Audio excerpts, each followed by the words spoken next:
Məsələ 4. 12 litrlik qab şərabla doludur. 5 və 8 litrlik 2 qabdan istifadə edərək şərabı 2 bərabər hissəyə ayırın. 50. Deməli, 12 litrlik doğrudur. Burada 12 litr var. Birinci işə 0, 0.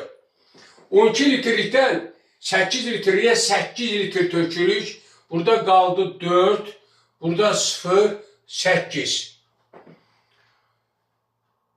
8. Və 8 litrlikdən 5 litr tökülük bura.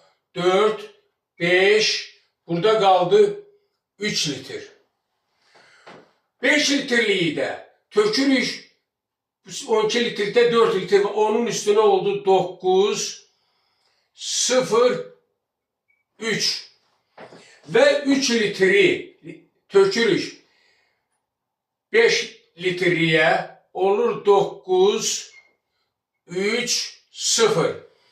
Təzədən 9 litrlikdən 8 litrin tökülük 8 litrlik qaba oldu 1, 3 və 8.